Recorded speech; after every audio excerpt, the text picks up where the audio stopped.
Ici Valérie Gontier, bienvenue au balado Histoire de crime, le balado du journal, les journalistes aux affaires criminelles qui racontent les histoires qui les occupent. Je suis en compagnie de mon collègue Laurent Lavoie. Salut Laurent. Salut. Donc Laurent, tu es ici parce que tu vas nous raconter les détails d'une histoire vraiment rocambolesque sur laquelle tu as travaillé. On a aussi un invité en studio. Pour ceux qui nous regardent, vous vous demandez peut-être c'est quoi la moitié de corps qu'on voit à l'écran. Il s'agit de Patrick. Bonjour Patrick. Bonjour. Donc, Patrick est un tueur repenti qui s'est retrouvé plongé, bien malgré lui, dans une enquête policière. Donc, on commence.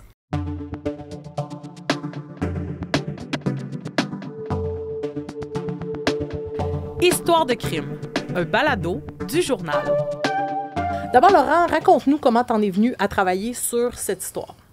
Donc, dans les dernières semaines, j'ai obtenu une copie de documents judiciaires où est-ce qu'on pouvait lire qu'il y a une dame qui était accusée formellement d'avoir conseillé à un agent d'infiltration de commettre un meurtre. Oui. Tu sais, Laurent, nous, dans notre travail, on en voit vraiment passer beaucoup, là, des copies on appelle ça des dénonciations.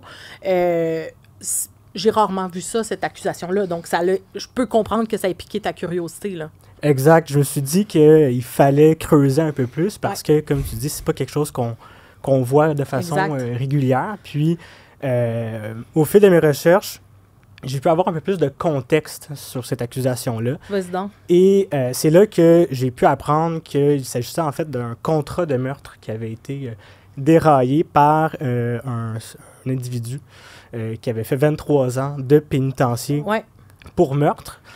Donc d'abord, en apprenant cela, c'est un autre élément qui m'a convaincu de fouiller davantage. Absolument. Puis, on a découvert que tout ça avait commencé à l'automne passé. Ouais. Il y a l'accusé, la dame, et Patrick, notre invité aujourd'hui, se côtoyaient à travers divers événements là, depuis quelques années. Et à un certain point, elle l'aurait approché pour carrément éliminer sa sœur. Et est-ce qu'elle savait, elle, à qui elle s'adressait en faisant cette demande-là? Elle avait connaissance, effectivement, du passé de Patrick, mais pas nécessairement le détail du crime qu'il avait commis, mais elle savait qu'effectivement, il avait été condamné pour meurtre dans le passé. Oui. Donc, elle s'est dit, pourquoi pas lui demander de faire cette ingrate tâche. On comprend dans l'histoire que finalement, et Patrick, on pourra en reparler, n'a pas accompli la tâche telle que demandée. Le réflexe a plutôt été de se tourner vers les autorités policières. Qu'est-ce qui est arrivé après? Et ça, tous ces détails-là, on peut les lire dans ton article sur le site du Journal de Montréal. Là, qu'est-ce qui est arrivé ensuite? Exact. Donc, au fil du temps, Patrick a compris qu'elle était sérieuse dans ses intentions, puis qu'il fallait agir. Donc, s'est tourné vers les autorités. Puis, au fil du temps, il y a un individu qui a contacté la dame au sujet du fameux contrat de meurtre. Puis, elle a accepté de le rencontrer, sans vraiment savoir c'était qui. Puis, elle l'a rencontré dans le stationnement de Orange Julep. Oh, le Orange Julep, sur ceux qui vivent à Montréal ou qui ont déjà visité Montréal, c'est la grosse orange. Effectivement, on la manque pas. De l'autoroute des Caries. Exactement. Puis emblématique. Exact. Puis, c'est là qu'ils se sont rencontrés que... Elle a confirmé, en fait, ses intentions, son projet. C'est ce qui est allégué. Puis, à la fin de la rencontre, l'agent d'infiltration... Donc, c'était un piège. Exactement, c'est ce qu'elle ignorait. Et elle s'est fait passer les menottes à la fin de la rencontre quand l'agent avait quitté. Et puis, aujourd'hui, là... Elle doit affronter les tribunaux. C'était assez pour un peu comme canner ses intentions, puis l'accuser formellement. Donc, c'est une personne, aujourd'hui, quel est son nom? C'est Maridia Cardazi. OK. Puis là, elle a été accusée récemment. Exactement. Et il va y avoir un procès éventuellement. Exact. Donc, on est un peu... Il faut faire attention un peu à ce qu'on raconte par rapport à ça, parce que les procédures judiciaires sont en cours. Rien de tout ça n'a été prouvé encore devant les tribunaux. Mais quand même, c'est fort intéressant. Comment est-ce que Patrick est arrivé dans ton reportage, là? Bien, évidemment, c'est que, comme on mentionnait tout à l'heure, à la base, c'est une histoire quand même assez atypique, disons, pour notre métier. Puis, moi, je me suis dit, il faut absolument que j'essaie de lui parler. Toi, c'est par source policière que tu as appris que Patrick était impliqué dans tout ça? Effectivement, effectivement. Puis, au fil de mes recherches, j'ai pu savoir, en fait, quand est-ce que le crime avait été commis. Et à travers, par exemple, le web ou Ouais. ne serait-ce que les archives judiciaires, j'ai été capable de le retracer et Ouais. entrer en contact avec lui. Puis, on a eu plusieurs discussions au fil du temps parce que je trouvais important de donner son point de vue, mais d'aller aussi plus loin que ça parce que il y a toute la facette réhabilitation Ben, qui est à bien sûr. explorer. Puis, c'est un point de vue qu'on ne peut pas explorer très, très souvent au quotidien, là, dans Absolument. les C'est médias. rare qu'on a accès à c'est quoi la vie après la prison. Justement, Patrick, je me tourne vers toi. Tu t'es retrouvé vraiment, comme on disait tantôt, bien malgré toi, dans une histoire rocambolesque.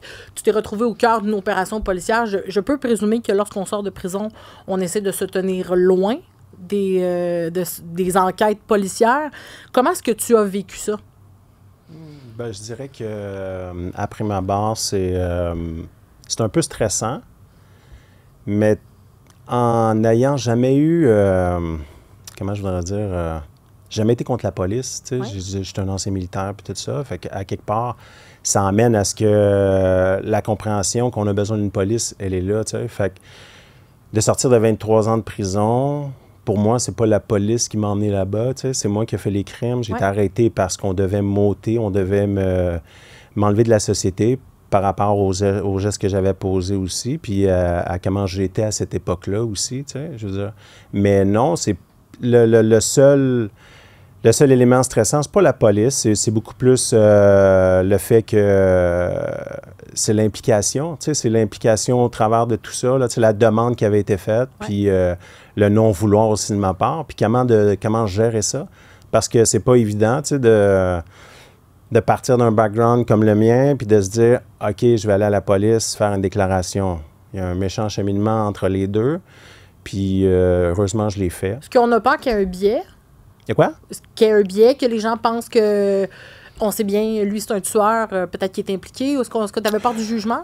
Ben, c'est beaucoup plus de ne pas avoir l'air d'un dénonciateur, d'un rat, Un snitch? Un snitch, tu sais, je veux dire, mais tu sais, je suis rendu à une époque de ma vie où ce que j'ai passé au-delà de ça, puis pour moi, c'était plus important la vie humaine que de se dire, hey, je vais pas le dire, puis ça va peut-être arriver, puis je vais être responsable de ça parce que je vais avoir été dans l'engrenage, même si je ne l'ai pas accepté, je ne l'ai pas fait, ainsi de suite, mais je vais être dans l'engrenage qui va avoir résulté à peut-être un crime. Oui, absolument. Laurent, je lisais ton papier qui était super intéressant, puis Patrick, ce qu'il t'expliquait, c'est que c'est aussi pour cette personne-là qui a dénoncé, parce que toi, tu le sais, c'est quoi tuer. Tu le sais, c'est quoi les répercussions. Tu sais comment on vit avec ça après. Puis, ben, si ça pouvait non seulement mettre un arrêt d'agir sur les pensées de cette personne-là, de l'accusé, mais aussi lui éviter peut-être le fardeau de devoir vivre avec un meurtre sur la conscience. Définitivement. Ouais. Pourquoi, j'aimerais qu'on aborde rapidement, pourquoi est-ce que tu tiens à ce que ton identité soit cachée? Parce que dans nos archives, par exemple, on a ton nom complet, nous, on connaît ton nom, mais on a accepté à ta demande de ne pas montrer ton visage, de ne pas révéler ton nom de famille. Peux-tu nous expliquer pourquoi? Malheureusement, je suis persuadé qu'on va voir mon visage puis on va savoir mon nom à un certain moment donné, tu sais. Ouais. Mais ça, je suis capable de vivre avec. Puis le fait d'être dans l'anonymat ou dans le semi-anonymat, c'est beaucoup plus que par protection, tu sais. Je me suis fait une vie, je me suis inséré en société, je suis quand même pas très connu, mais connu dans mon coin. Je veux dire, j'ai des beaux enfants que j'adore, j'ai une conjointe que j'adore, puis tout ça. Puis pour les protéger, puis, tu sais, je veux dire, le but, c'est pas de savoir c'est qui ma face, c'est quoi mon nom, c'est l'histoire. Fait que ça me donne pas grand-chose présentement d'arriver puis de me dire, je vais me mettre sur la place publique, puis je vais show up toute la chose. Ouais. J'ai quand même une fille, j'ai des compagnies, tu sais, fait qu'à quelque part, j'ai des clients. Ouais. Ça reste qu'à un certain moment donné, ça emmène beaucoup de monde. C'est absolument la même chose que quand j'ai fait le meurtre. Le meurtre s'est passé, puis graduellement, j'ai compris qu'il y avait un cercle de victimes autour, puis que c'était bien plus grand que ce que je pensais. Fait qu'aujourd'hui, en sachant très bien les impacts de ce que ça a, soit d'être assis ici ou d'être assis à la cour ou peu importe, bien, ça a un impact aussi sur ma conjointe, mes beaux-enfants, ma fille, ma famille et tout le reste aussi autour, dont aussi Mme Cardasi. Oui, absolument. J'aimerais ça qu'on y arrive à qu'est-ce qui s'est passé. C'est en 1996 que le meurtre a été commis. Est-ce que, Laurent, tu veux nous résumer un peu comment tu l'as raconté dans l'article? Effectivement, donc, ce qu'on peut lire dans les archives, c'est que c'est un groupe de 5 individus qui, initialement, voulaient faire un vol à l'étalage, voulaient commettre un vol. Puis, ce qui est rapporté, c'est que c'est un éleveur de poulets qui était visé. À la base, oui. Mais l'opération semblait un peu risquée. Donc, les 5 complices se sont rabattus sur une station-service à l'Assomption. Puis, malheureusement, le hold-up, comme on dit, a mal viré. Et selon les témoignages qui ont été rapportés en cours, il y a un premier coup de feu qui est parti accidentellement et il y en a 4 autres qui ont été décochés. Et malheureusement, il y a un commis de la station de service qui est décédé. Ouais. Puis... on parle de coups de feu qui ont été tirés, là, mais on va juste adresser là, la situation très clairement. C'est Patrick, c'est toi qui a fait feu là, dans ce drame-là, là. Juste pour que les gens le sachent. Là. Effectivement. Oui. Est-ce que... Comment... quel est ton souvenir de cette période-là? Qui était le Patrick de 1996? Wow. Omnipotent, contrôlant, besoin d'adrénaline, besoin de mission. Je pense que, tu sais, on est rendu à un certain moment donné dans cette époque-là que c'était vraiment, je devais combler une mauvaise gestion émotionnelle intérieure. Je vivais plein de choses, je vivais du stress, du post-traumatique aussi en même temps, puis, tu sais, j'en ai pas parlé, je suis tout le temps à réfréner mes émotions, j'ai tout le temps géré ça comme un homme. Ouais. Tu sais, puis vrai. Oh, un vrai, là, tu sais, Ouais. un ancien, tu sais, un vrai guerrier, puis, tu sais, puis je m'aperçois très bien que j'ai fait vraiment une erreur monumentale à cette époque-là, mais j'avais pas les skills que j'ai aujourd'hui, tu sais. Mais j'aurais aimé ça royalement, avoir quelqu'un qui me les montre un peu ou qui m'accompagne à cette époque-là pour arriver. Aujourd'hui, tu es âgé dans la cinquantaine, donc à l'époque, tu étais dans la très jeune vingtaine, là, de ce que j'en j'étais très jeune. C'est ça, c'est jeune quand même, là. Oui, c'est jeune pour faire une vie. Ouais. Oui, absolument. De ce que j'en comprends, si, dans le fond, si tu n'avais pas commis ce crime-là, s'il n'y avait pas eu cette terreur-là qui avait été faite, selon toi, tu serais où aujourd'hui? Pour être honnête, j'aurais fait d'autres crimes. OK. Parce que j'étais dans... Ben, tu sais, je reprends un peu Laurent, tantôt, il disait vol à l'étalage. C'est pas vraiment des vols à l'étalage, c'est le coffre-fort qu'on s'en allait chercher, puis tout ça. Ouais.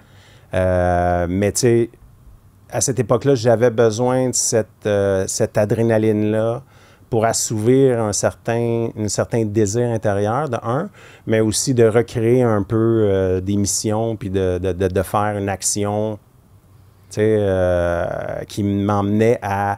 Mon taux d'adrénaline était tellement fort que mes émotions étaient comme comblées, puis qui étaient oblitérées, tu sais. Oui. Tu sais, le film du gars qui a une manette, puis il pèse sur pause, puis il recule, là. Ouais.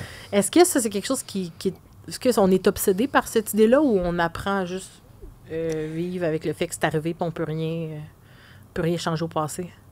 Ça a plusieurs volets. T'sais, ça a plusieurs volets parce que c'est sûr qu'au départ, on se dit « Ah oui, tu sais, j'aurais aimé ça revenir en arrière, puis tu sais, j'aurais pas fait la même niaiserie, puis... » Non, c'est pas vrai. Parce que, tu sais, si je serais revenu en arrière, j'aurais eu le même caractère, la même personnalité, puis je serais juste revenu là-bas. Ouais. Il aurait fallu que j'aille les connaissances que j'ai aujourd'hui, puis là, peut-être reculer.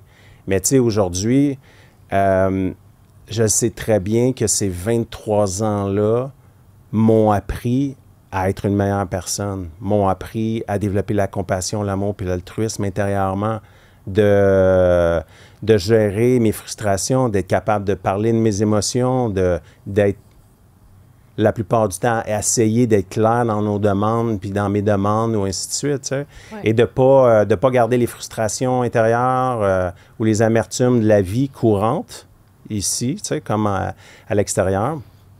Puis d'arriver... Moi, je suis sincère là-dessus, tu sais, je me dis que si je ne serais pas rentré à cette époque-là, à cause de cet événement-là, définitivement, j'étais dans un processus de devenir un danger pour la société.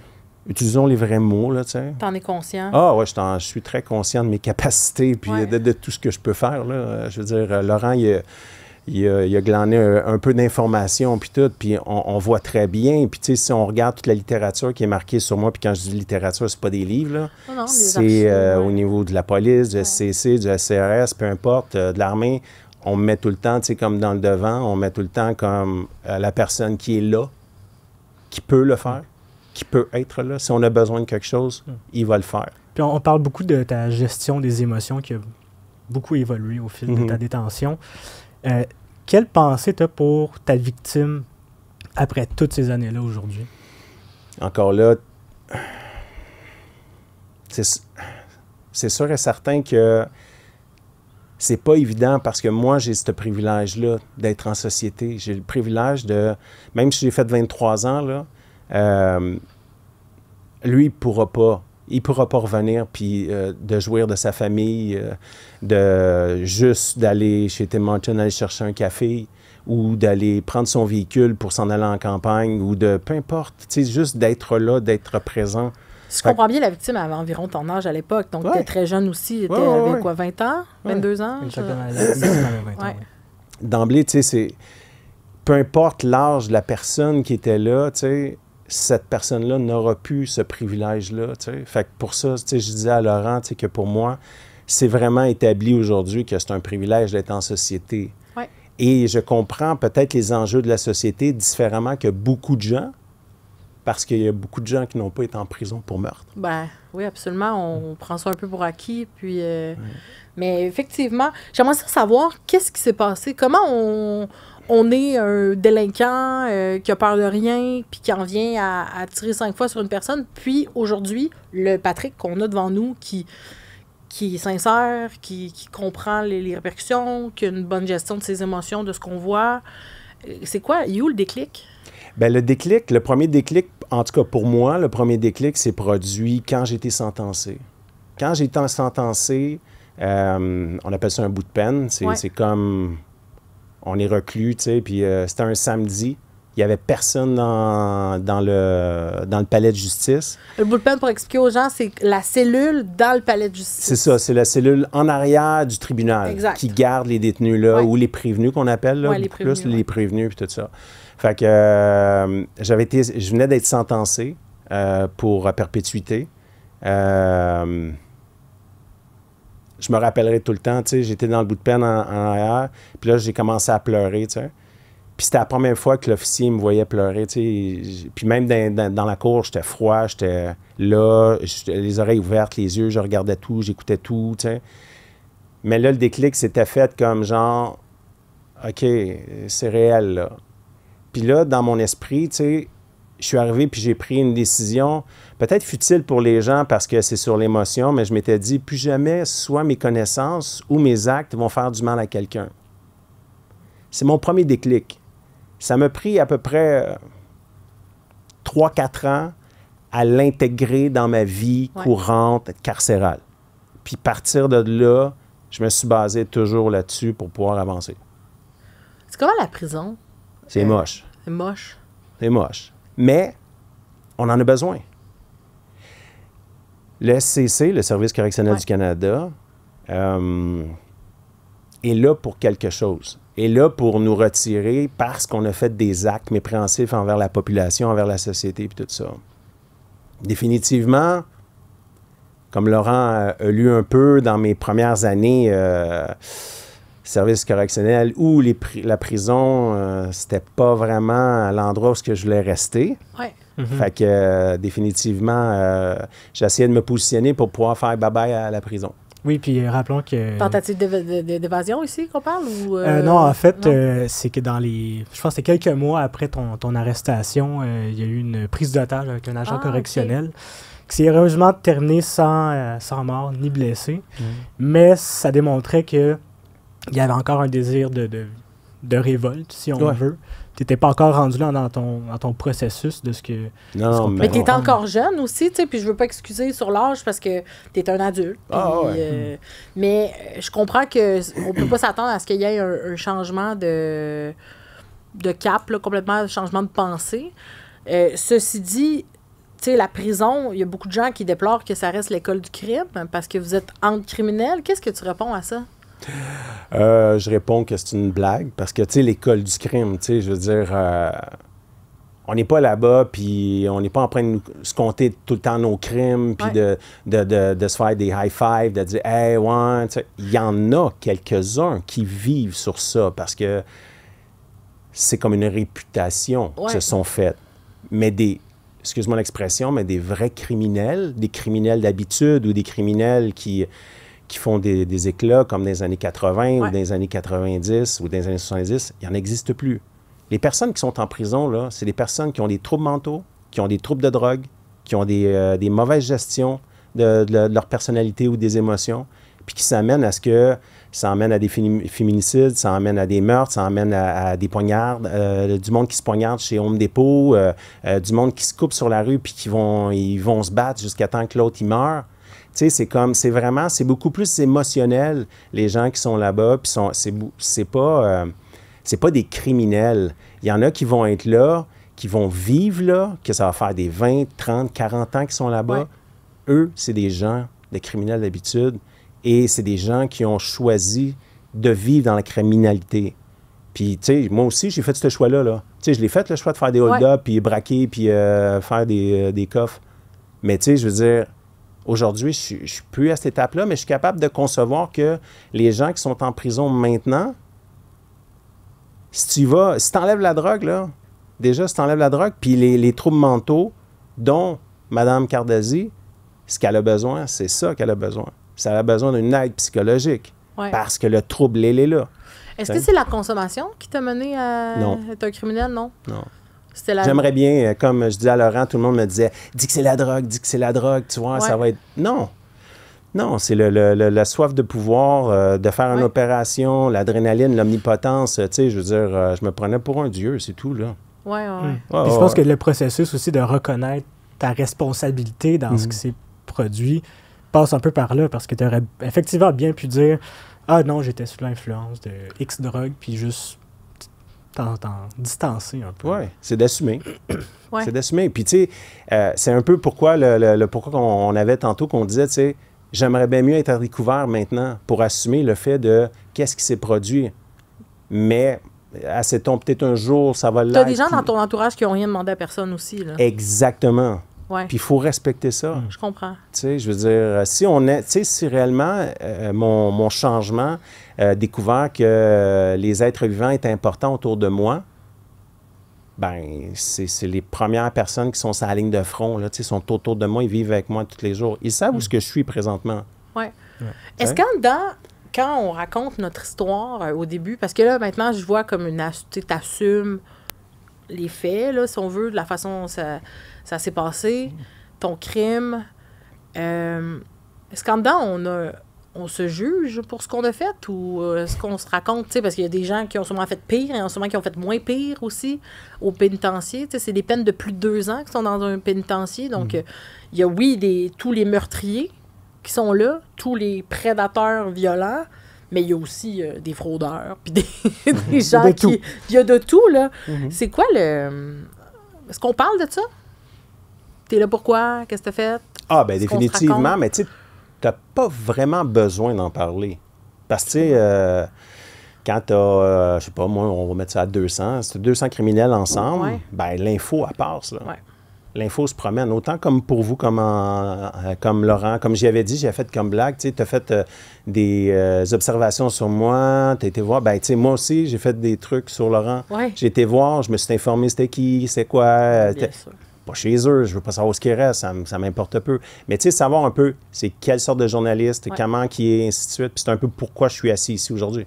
Ouais. Parce que si ça n'aurait pas été de lui, ben je serais pas assis ici. Ça a été quoi ta réaction quand Laurent t'a approché? Puis il a fait toc-toc, je connais ton histoire. Oh, excuse, je ne l'avais pas sacré. Désolé. C'est fait. Mais ça a été ça, tu sais. Parce qu'après ma barre, je croyais que c'était pour quelque chose d'autre. Et là, c'est quand il m'a donné le nom. Là, j'ai fait comme « Ah non! » Ouais. Parce que je savais même pas qu'elle avait été arrêtée. OK. Fait que, tu sais, c'est lui qui me l'a appris en me disant ça. Ouais. Tu sais, parce que moi, je me suis pas impliqué dans absolument rien dans le processus. J'ai été là-bas, j'ai fait ma déclaration, faites votre job. Vous êtes payé pour ça. Ouais. Toi, tu voulais passer à autre chose. Moi, j'ai passé à autre chose. Je veux même pas savoir. Tu sais, j'ai entendu les informations que Laurent disait tantôt. C'est la première fois que je l'entends. Je savais même pas. Qu'est-ce qui fait que vous avez accepté, puis au-delà d'accepter de parler à Laurent pour le reportage, là, le papier, on est là ici puis on se parle. Pourquoi? Bien, ça va un peu dans mon processus. De guérison, mais de réinsertion aussi à l'intérieur de la population pour arriver à un certain moment donné que je me suis dit, les outils que j'ai, parce que les mêmes outils que j'ai utilisés à l'époque, c'est les mêmes outils que j'utilise aujourd'hui. Sauf que là, aujourd'hui, ben, j'ai de la compassion, j'ai de l'amour, je comprends c'est quoi faire mal à quelqu'un, mes émotions, je suis capable d'en parler. Mais les mêmes outils que j'utilise dans la vie courante, c'est les mêmes. Fait que j'ai une bonne parole, j'ai un bon blabla, je suis capable d'être là, je suis présent, j'écoute, j'ai une bonne écoute. Fait que, tu sais, dans cet ensemble-là, ça amène à ce que... j'ai oublié mon fil, là. J'ai perdu mon fil, excuse-moi. Bien, je demandais simplement pourquoi est-ce que ça fait partie de ton processus, c'est ce que tu me racontes. Bien, c'est ça fait partie du processus, mais au-delà de ça, même hier, ma conjointe, hier, elle me disait, c'est-tu ton ego? C'est-tu ton ego qui t'envoie là-bas? Je te dirais qu'il y en a une partie qui doit être... Il faut être honnête, il y a une partie de l'ego qui est là, mais c'est pas cet ego-là qui me gère. C'est pas cet ego-là qui m'emmène à être assis ici. C'est sûr et certain que si j'aurais voulu encore plus redorer mon blason, puis j'aurais montré ma face, puis mon ego, là, il aurait été pimpant, puis ainsi de suite. C'est sûr que l'ego va toujours être là, tu sais, en soi, parce que là, on a une forme d'attention, tu sais. Mais honnêtement, cette attention-là, j'aime mieux la contrôler un peu. Je la contrôle pas toute, mais j'aime mieux contrôler un peu cette information-là qui est là que de la laisser, elle va vite comme ça, puis que tout le monde dise n'importe quoi, puis qu'il fasse, on arrive à la fin, puis que mon nom est sorti, tout est fait, puis que tout est sorti bric-à-brac. Tu sais, si un jour mon nom sort, puis ma photo sort, là, réellement, ça me dérange pas. J'en voudrais pas à personne, je partirai pas en vendetta contre quelqu'un, parce que je vais l'assumer qu'à un certain moment donné, parce qu'on s'entend qu'avec les médias qu'on a, avec le web puis tout ça, ça reste que l'info est capable de se trouver. Puis on parle beaucoup de ton processus de guérison, de réhabilitation. Dans nos échanges, on a beaucoup parlé de justice réparatrice. Ouais. Il y a un épisode que tu m'as raconté qui m'a particulièrement interpellé, c'est quand tu as rencontré la sœur de la victime. Est-ce que tu peux expliquer aux gens un peu qu'est-ce que ça t'a apporté, cette rencontre-là? Puis comment c'est venu aussi, cette rencontre-là? Bien, premièrement, on va dire c'est quoi la justice réparatrice, pour ceux qui ne le savent pas. La justice réparatrice, c'est de créer un pont entre les victimes puis les offenseurs, puis d'arriver à un certain moment donné de pouvoir que les deux puissent se libérer d'un poids qui est un poids émotionnel, puis de pouvoir passer à autre chose et d'avancer dans la vie. Parce qu'on sait très bien que quand on a des remords ou quand on vit des situations troublantes, bien, ça l'amène à ce que ça nous poursuit toute notre vie. On y pense, on y va tant aussi longtemps que c'est pas réglé, ça l'est fait. La justice réparatrice, ça l'aide un peu à ça. Ça l'aide à mettre des plasters sur les bobos pour pouvoir avancer un petit peu plus correctement dans la société. Est-ce que ça en a mis des plasters sur tes bobos ou ça a fait une grosse hémorragie? Là? Ça doit quand même être... Non, bien, pour moi, ça a été un moment incroyable, puis tout ça. Tu sais, je veux dire, c'est comme... puis, tu sais, je pourrais jamais remercier cette dame-là, tu sais, qui est venue, qui m'a rencontré, puis tout ça, puis qui ne voulait pas me sacrifier, là. Elle voulait pas me mettre au pilori, puis tout ça, tu sais. Elle n'avait pas de vengeance. Non. Elle voulait voir si réellement ce que j'avais dit, c'était vrai. Ou ça dit quoi? Parce que si je donne trop d'informations, tout le monde va pouvoir aller là-bas puis ils vont voir qui je suis vraiment. Okay. Dans un média. Dans un média, j'ai dit quelque chose pour la justice réparatrice. Oui, OK, je comprends. Fait que, puis là, elle a vu ça. Elle a vu ça. Elle a vu la publication, elle a fait... C'est celui qui a tué mon frère. Ouais. Puis elle a demandé à te rencontrer. Ouais, c'est elle qui a fait le premier contact. Quand tu as reçu la demande, t'as-tu comme eu, sur le coup, eu peur? Je travaillais à cette époque-là, tu sais, c'est drôle à dire, mais à la buanderie, au Leclerc, au pénitencier Leclerc. OK. Puis l'aumônière est venue me voir. Puis là, elle me dit, Patrick a dit, il faut que je te parle. Je fais comme, oh fuck, quelqu'un est mort.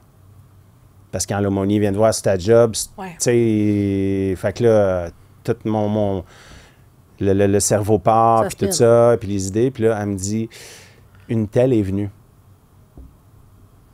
Puis elle veut te rencontrer. Moi, ça faisait déjà à peu près comme 5 à 6 ans, même un petit peu plus, 8 ans que j'étais dans le processus de la justice réparatrice. Je me suis impliqué énormément à Donnacona.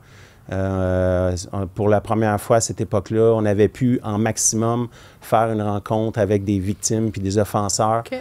Fait que, tu sais, c'est un processus que j'ai eu pendant beaucoup d'années puis que je me suis beaucoup impliqué dedans. Cette rencontre-là a eu lieu vers la fin de la peine, de ce que je comprends, non? À peu près, je te dirais aux 2 tiers. 2 tiers de la sentence, OK. T'sais, fait que aux 2 tiers de la sentence puis tout ça. Fait que après ça, il y a un très grand processus. Quand même, si on n'emmène pas 2 personnes, bing bang, on les met dans un en face de l'autre, puis ça finit là. On a eu plusieurs rencontres, chacun de notre bord. Elle m'a écrit une lettre, elle m'a envoyé une photo. Il y a eu tous ces échanges-là. Puis par la suite, il y a eu un échange incroyable la journée même quand on s'est rencontrés. Par respect aussi pour elle, je ne rentrerai pas dans les détails parce que c'est vraiment c'est totalement personnel. C'est fou là, comment que ça devient intime.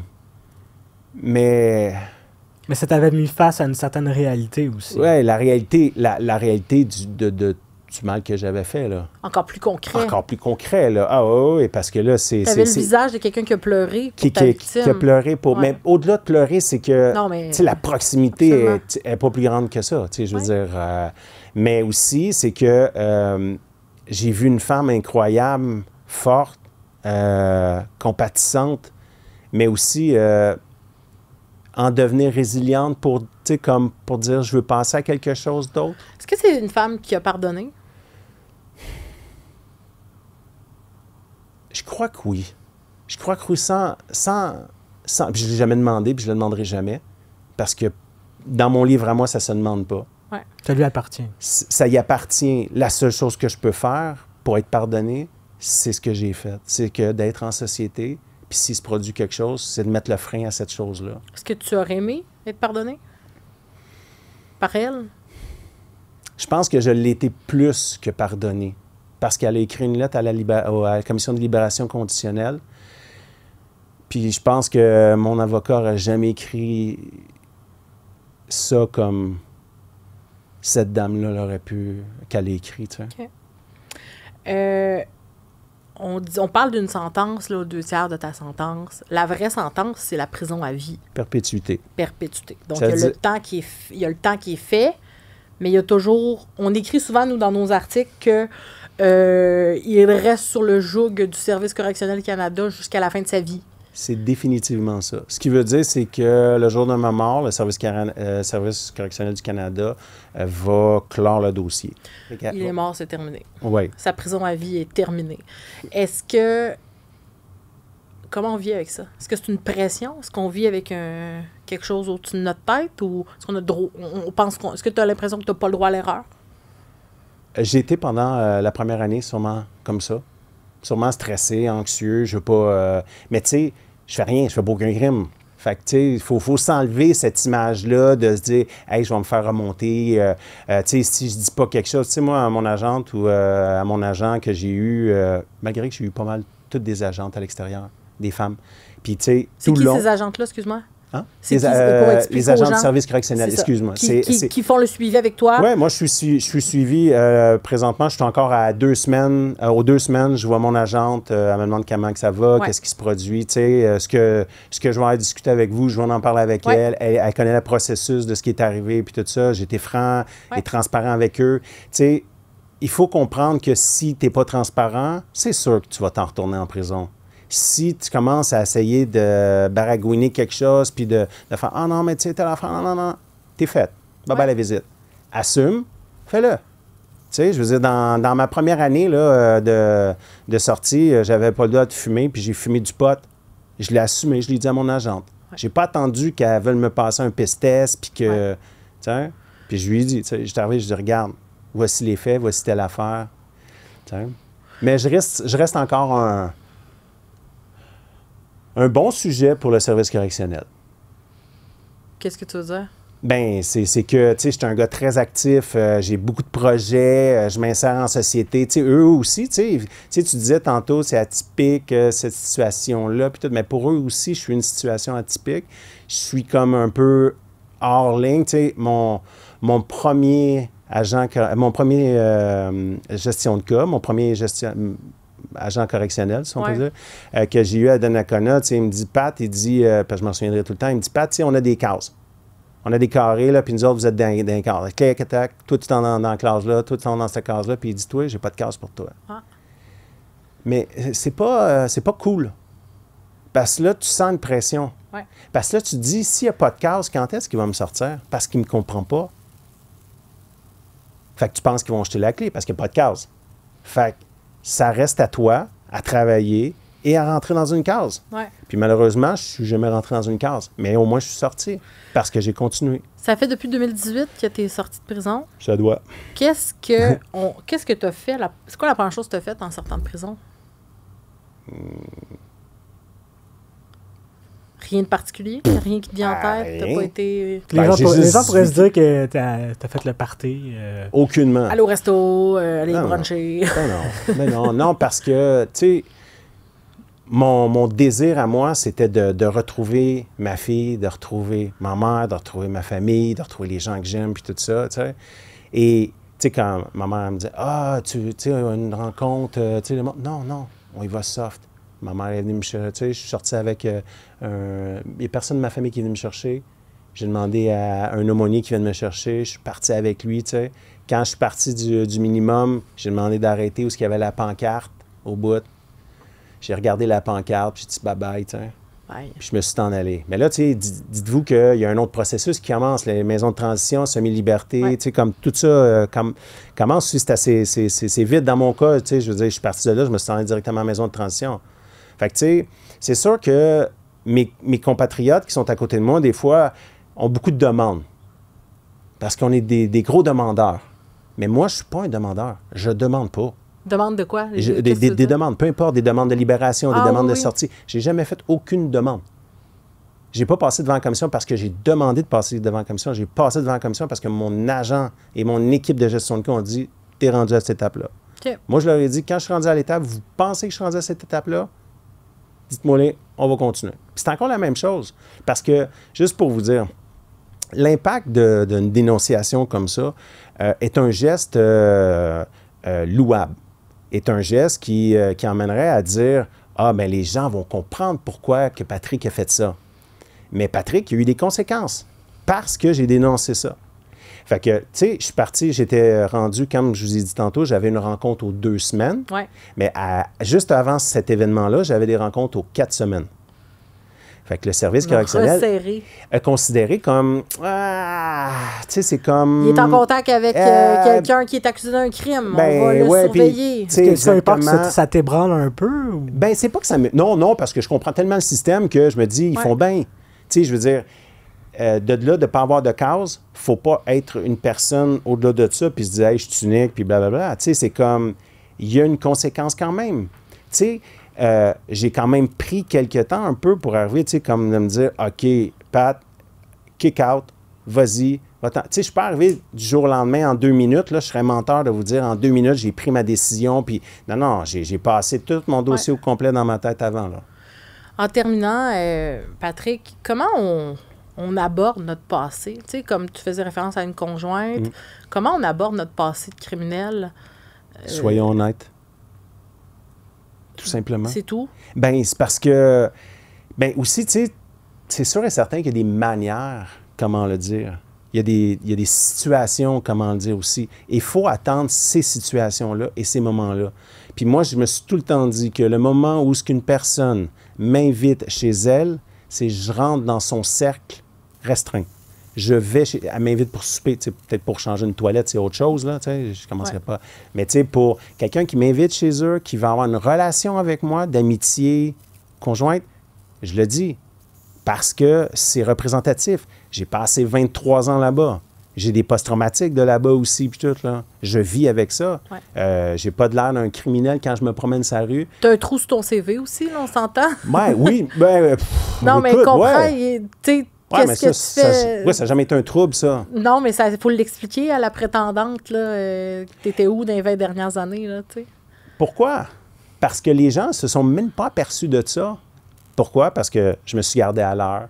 J'ai écouté des émissions, des reportages, des National Geographic. Je me suis instruit. J'ai été finir je suis rentré dans l'armée, je n'avais pas encore fini mon secondaire. J'ai fini mon secondaire, j'ai commencé le cégep. Je veux dire, toutes les formations que j'ai pu aller chercher là-bas, je les ai tout faites. Ceux qui ne voulaient pas me donner, ils étaient obligés de me donner parce que je leur faisais des plaintes qu'ils ne voulaient pas me donner. Tu avais une pente à remonter. Ah oui, puis cette pente-là, je le savais. Puis je me suis, excuse-moi, mais je me suis poussé le derrière pour pouvoir me rendre là-bas. Ouais. Puis c'est ce qui est le plus important. Patrick, je te remercie beaucoup de ton ouverture. Merci de ta confiance, de nous parler de ça, Laurent. Ton reportage est à lire sur le site Internet du Journal de Montréal. Donc, on va suivre la cause judiciaire qui t'occupe. Puis je te remercie beaucoup. À la prochaine. Bye-bye. Tous les articles discutés dans ce balado sont disponibles au www.journaldemontréal.com.